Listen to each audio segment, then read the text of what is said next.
నమస్తే. శ్రీ గురుభ్యో నమః. శ్రీమాత్రే నమః. ఆదిత్యాయ చ సోమాయ మంగళాయ బుధాయ గురు శుక్ర శనిభ్యే రాహవే కేతవే నమః.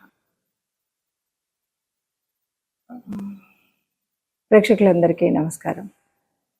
ప్రతి మాసం లాగానే మాస ఫలితాల్లో ముఖ్యంగా మే నెల 2026 గాను మాస ఫలితాలని చూద్దాం. ఈ మాస ఫలితాల్లో అసలు ముందుగా గ్రహస్థితి ఎలా ఉంది, మే నెలకు ఉండేటువంటి ప్రత్యేకత ఏంటి అని ఆలోచిస్తే కనుక, మే నెలలో ముఖ్యంగా మే నెల ఎప్పుడు ప్రారంభమవుతుంది అంటే, ఈసారి వైశాఖ పౌర్ణమి నుండి జ్యేష్ఠ పౌర్ణమి మధ్యలో ఉండేటువంటి కాలం మే నెలగా వస్తుంది. ఇది ఒక విశేషమైతే, ఇక రెండవది ఇందులో కత్తెర్లు అంటాం కదా, ఆ కార్తీ రావడం అంటే సూర్యుడు కృత్తికా నక్షత్రంతో కలిసి ఉండడం అనేటువంటిది. ఇది ముఖ్యంగా కత్తెర్లు అని ఎందుకు చెప్పుకోవాలి అంటే, ఈ సమయంలో చేయవలసినటువంటి శుభకార్యాలు చాలా వరకు చేయకుండా ఉండడం అనేటువంటిది చేస్తుంటాం కాబట్టి ఈ మాసంలో ఇది ఉంటుంది. అంతేకాకుండా మనకు ముఖ్యమైనటువంటిది హనుమత్ జయంతి, అంటే 2 సార్లు చేస్తూ ఉంటారు. ఏప్రిల్ మాసంలో చేసేటువంటిది అయితే మనకి విజయయాత్ర కింద, మే మాసంలో వచ్చేటువంటి అది హనుమత్ జయంతి కింద మనం చెప్పుకుంటూ ఉంటాం. సో ఈ ప్రత్యేకతతో మొదలయ్యేటువంటి ఈ మాసంలో మరి గ్రహస్థితి ఎలా ఉందో చూద్దాం. గ్రహస్థితి ముఖ్యంగా పెద్ద గ్రహాలు ఎలాగో అదే స్థితిలో ఉన్నాయి, కానీ మారేటువంటి గ్రహాలు కనుక మనం చూసినట్లయితే కుజుడు మనకి మారుతున్నటువంటి సమయం 11వ తారీఖు కుజుడు మారుతాడు. ఇక రవి బుధులిద్దరూ కూడా మనకి 15వ తారీఖు మార్పు కనబడుతుంది. అంటే మేషము నుండి మనకి వృషభంలోకి వెళ్ళేటువంటి స్థితి కనబడుతుంది. ఇక శుక్రుడు దాదాపు 20వ తారీఖు నుండి ఇక్కడే ఉన్నటువంటి శుక్రుడు తదుపరి మనకి చెప్పాలి అంటే 7వ తారీఖు శుక్రుడు మారిపోతాడు. ఇది మనకి కనిపించేటువంటి గ్రహాల్లో ఉండేటువంటి మార్పు. మిగతా గ్రహాలు ఎలాగో చాలా శుక్రుడు, శని, పెద్ద గ్రహం కేతువు, రాహు, ఈ వీళ్ళల్లో ఏ మార్పు అయితే లేదు, గురువు. సరే, ఇలా ఉన్నటువంటి పరిస్థితుల్లో మరి ఒక్కొక్క రాశికి 12 రాశులకు ఫలితం ఎలా ఉంటుంది అంటే చిన్న చిన్న మార్పులే ఉన్నప్పటికీ, నిన్న మొన్ననే మనకి గ్రహ కూటమి ఇలాంటివి మార్పులు జరిగినప్పటికీ ఏ మాసానికి ఆ మాసానికి మనం చూసుకుంటూ ఉన్నటువంటి పరిస్థితులలో ఈ మాసంలో వచ్చేటువంటి అంటే ఒక విద్య కానీ, వివాహంలో కానీ, లేదు పెట్టుబడులు పెట్టేటువంటి విషయంలో కానీ ఎలాంటి మార్పులు ఉంటాయి, మనం ఏం చేస్తే, ఏ గ్రహ అనుగ్రహం పొందితే, ఏ దైవానుగ్రహం పొందితే మనకి ఏ కష్టం లేకుండా ఉంటుందో చూద్దాం. తదుపరి రాశి సింహరాశి. సింహరాశి వారికి ఎలా ఉంటుంది కొంచెం చెప్పాలి అంటే, సింహరాశి వారికి గ్రహస్థితి చికాకుగానే ఉంటుంది. కొద్దిగా ఇబ్బందులే ఉంటాయి. ముఖ్యంగా మొదటి పక్షం కొద్దిగా ఇబ్బందులు తెచ్చే విధంగానే ఉంటుంది. అన్నింటా కూడా జాప్యం, నిత్యకృత్యాలు, ఆఖరికి ప్రతినిత్యం మనం చేసుకునేటువంటి పనుల్లో కూడా చాలా ఆలస్యం, చాలా జాప్యం చేసేటువంటి పరిస్థితి ఉంటుంది. కొన్నిసార్లు కొంతమందికి అప్పుల చికాకు, ఇవి ఎలా తీరుతాయి, ఎలా కట్టాలి, ఏం చేయాలి, ఈఎంఐలు, ఇలాగ అనుకున్న సమయంలో డబ్బులు అందకపోవడం. అలాగే ఇంకా కొంతమందికి అపవాదులు అంటాం, అంటే అందులో నిజం ఉండకపోవచ్చు, కానీ ఆయన చేయడం వల్లే నాకు ఈ నష్టం వచ్చింది, లేకపోతే ఆయనకి ఎవరితో ఏదో చెప్పాడు, ఇలాంటి విషయాల్లో అపవాదుల్లో చిక్కుకునేటువంటి పరిస్థితి కూడా ఉంది సింహరాశి వారికి. తర్వాత ఇవన్నీ ఉండడం వల్ల సహజ సిద్ధంగానే మనకు అనిపించేది ఏంటి, బాగా మానసికంగా ఒత్తిడికి గురి అవుతారు. ఈ ఒత్తిడికి గురి అవ్వడం వల్ల చాలా కష్టం అనిపిస్తుంది. దీంతో ఇవన్నీ చికాకులు ఉన్నప్పుడు ఆధ్యాత్మికతకైతే ప్రాధాన్యత ఇవ్వరు. అది గ్రహస్థితి అలా ఉంది కాబట్టి ప్రాధాన్యత ఇవ్వకపోవడం వల్ల ఈ ఒత్తిడి అనేటువంటివి ఉంటాయి. ఇక ఇది కాకుండా ప్రయాణాలు అంటే చిన్న చిన్న ప్రయాణాలు, ఏది అవునన్నా కాదన్నా ఏదో ఒక రకంగా బయటికి వెళ్ళేటువంటి అవసరం ఏర్పడుతూ ఉంటుంది. పెద్ద దూరాభారం దేశం అంతా తిరిగేటువంటిది కాకపోయినా చిన్న చిన్న ప్రయాణాలు కంటిన్యూస్గా ఉంటాయి అని చెప్పొచ్చు. ఇదంతా కూడా చూస్తే అయితే అంత నిరాశ అంటే ఇదంతా కూడా మొదటి పక్షంలో ఉండి రవి మార్పు తర్వాత 2వ పక్షంలో మాత్రం ముఖ్యంగా రవి 10వ స్థానంలో ఉంటాడు కాబట్టి ఉద్యోగ విషయాల్లో గట్టిగా ఉంటుంది. ఎవరైనా ప్రయత్నం చేసిన వాళ్ళకి 15వ తారీఖు తర్వాత కొత్త ఉద్యోగాల్లో అవకాశాలు లభించడము, లేకపోతే ప్రమోషన్స్ రావడము, ఉన్నత స్థితిలోకి వెళ్ళడం, ఉద్యోగ స్థానంలో కొద్దిగా మా అధికారుల నుండి కానీ వీళ్ళే అధికారాన్ని చేపట్టే అంటే ఒక మంచి లీడింగ్ పోస్ట్లోకి వెళ్ళడం అనేటువంటిది మనం రెండవ పక్షంలో చూస్తాము అని చెప్పచ్చు. ప్రత్యేకంగా కనుక మనం చూసినట్టయితే ఈ మాసంలో మనం ఫలితాలన్నీ కూడా కొన్ని రాశులకు చాలా కొన్ని రాశులు అంటే అందరికి వేయలేం కదా. ఈ మాసంలో మనం చూసినటువంటి ఫలితాలను కనుక చూసినట్టయితే గ్రహ సంచారం వల్ల అంటే మారుతున్నటువంటి 4 గ్రహాల మూలంగా జరిగేటువంటి పరిస్థితి. ఏది ఏమైనా మనం ఏం చెప్పొచ్చు అంటే ఇది గోచార ఫలితాలు. మనం చెప్తున్నటువంటిది గోచార ఫలితాలు. జన్మజాతకంలో ఉండేటువంటి దానికిను గోచార ఫలితానికి తేడా ఉంటుంది తప్పనిసరిగా. ఎందుకంటే జన్మకుండల్లో మనకు అప్పటికే ఉన్నటువంటి నడుస్తున్నటువంటి దశ అంతర్దశలు ఎలా ఉన్నాయి, ఇప్పుడు ఉన్నటువంటి పరిస్థితి ఏంటి అన్నది తెలియచ్చు. ఇది కేవలం గోచారం అంటే కోటాను కోట్ల మందిలో కొంతమందికి మాత్రమే, అంటే ఒక 30% ఆఫ్ ద పీపుల్కి ఇది కరెక్ట్గా ఎగ్జాక్ట్గా కరెక్టే ఉంది అనిపిస్తుంది. ఇక మిగతాది ఎందుకంటే మన జన్మకుండల్లో ఉన్నటువంటి గ్రహాలను బట్టి ఉంటుంది. ఇది ఒకటి ముందుగా మనం గ్రహించాలి.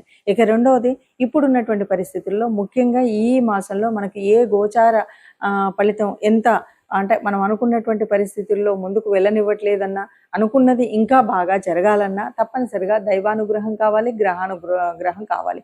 అయితే ఈ మాసంలో మనకి హనుమత్ జయంతి ఉంది కాబట్టి ఈ మాసం అంతా కూడా రాముణ్ణి పూజించడం కానీ, హనుమంతుడిని ప్రార్థించడం కానీ, ఎందుకంటే హనుమంతుడిని హనుమత్ చాలీసా చదవడం కానీ ఇలాంటివి కనుక చేసినట్టయితే తప్పకుండా రాముల వారి కృప ఉంటుంది అని చెప్పొచ్చు.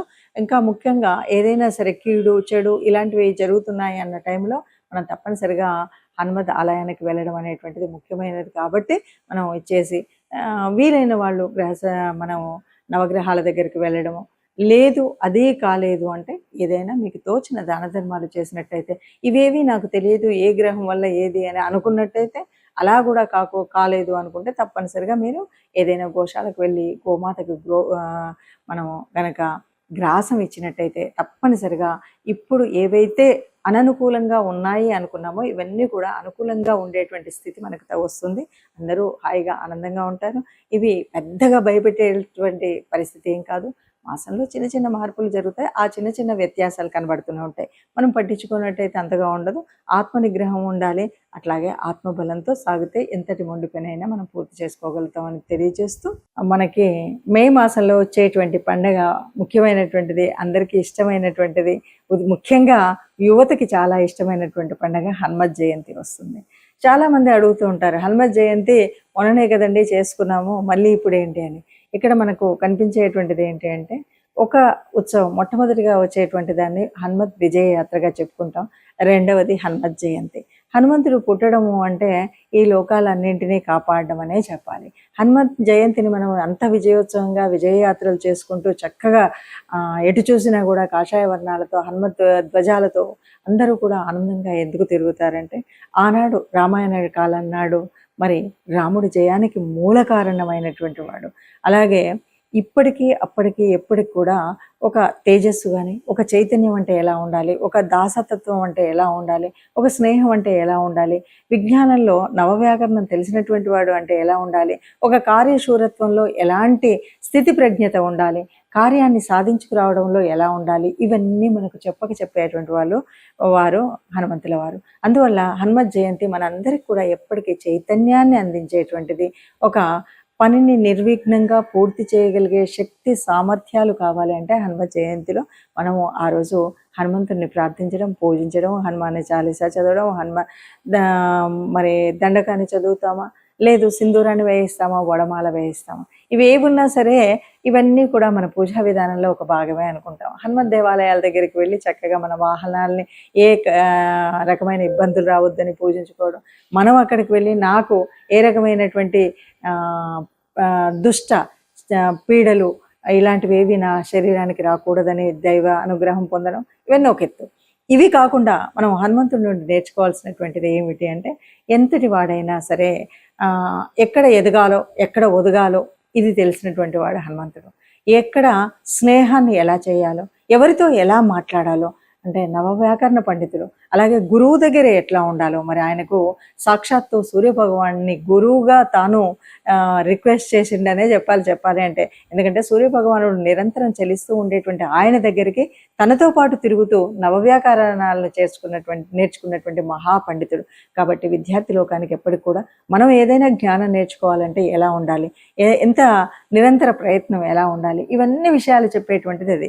అంతేకాదు ఒక కార్యాన్ని సాధించాలి అంటే కేవలం రామనామంతో నేను ఏదైనా చేయగలుగుతాను అనేటువంటి సంకల్పంతో గట్టిగా ఉండి అన్నీ రాముడే చేస్తున్నాడు అని చెప్పేటువంటి వాడు. అలాగే లంకకు వెళ్ళినప్పుడు ఏం చేస్తాడు, అక్కడ ఉన్నటువంటి తన బల ప్రదర్శన జరిగిన తర్వాత రావణాసురుడు అడిగినప్పుడు తన బలం ఏంటి, నువ్వు ఇంత బలవంతుడు ఎక్కడి నుండి వచ్చావు ఏంటి అంటే, నేను చాలా ఆ రామయ్య దగ్గర ఉన్నటువంటి అంతమంది సైన్యంలో అతి బలహీనుని నేనే అని చెప్తాడు. ఇది కార్యశూరత్వం అంటే ఒదిగి ఉండడం అనేటువంటి తత్వం. ఎక్కడ చూసినా కూడా నేను బలవంతుడిని అనేటువంటి గర్వం కాకుండా నేను అందరిలో ఒకవాడిని, నేను సేవ చేయగలిగినటువంటి వాడిని, నేను సహాయం చేయగలిగినటువంటి వాడిని, నాకు అధికారం అక్కర్లేదు అన్నటువంటి వాడే. అందుకే కదా సుగ్రీవుడి తనకు ఒక రాజ్యాన్ని ఉండగలిగినటువంటి అయినప్పటికీ కూడా సుగ్రీవుడి దగ్గర మంత్రిగా పనిచేసినటువంటి వాడు. ఆ మంత్రిత్వం రాజుకి ఆ రాజ్యం లేని రోజు కూడా మంత్రిగా తన దగ్గరే ఉండిపోవడం, ఇది గొప్పనైనటువంటి లక్షణం. అలాగే ఏ కార్యం చేయాలన్నా అంటే లంకాన్వేషణలో సీతాన్వేషణలో లంకకు వెళ్ళేటప్పుడు ఎన్నో అడ్డంకులు ఉన్నాయి. ఎక్కడికక్కడ ఎదిగినప్పుడు ఎదిగాడు, ఒదిగినప్పుడు ఒదిగాడు. అంతే తప్ప హాయిగా ఆహార వ్యవహారాల్లో నేను చాలా ఆనందపడుతూ ఉండొచ్చు అనేటువంటి పరిస్థితి కాకుండా మైనాకుడు సాయం చేద్దామని వచ్చిన రోజు కూడా ఇప్పుడు కాదు, నేను కార్యం పూర్తయిన తర్వాత అంటూ చెప్పినటువంటి మహానుభావుడు. అందువల్ల హనుమత్ జయంతి అనేటువంటిది కేవలం ఒక ర్యాలీ చేసుకోవడానికి ఇంకో కాదు. హనుమంతుడు ఏ రకంగా తన ధర్మ రక్షణ కోసం రాముణ్ణి తన గుండెల్లో నిలుపుకున్నటువంటి భక్తుడుగా, రామ రాజ్యం కోసం పాటుపడినటువంటి ఒక సైనికుడిగా, సీతాన్వేషణలో తాను చేయవలసినటువంటి కార్యసాధకుడు ఎలా ఉండాలో అలాంటి కార్యసాధకుడుగా మనం ఆయన్ని ఆదర్శంగా తీసుకుంటే హనుమత్ జయంతిని చక్కటి పండగగా జరుపుకున్న వాళ్ళం అవుతాం.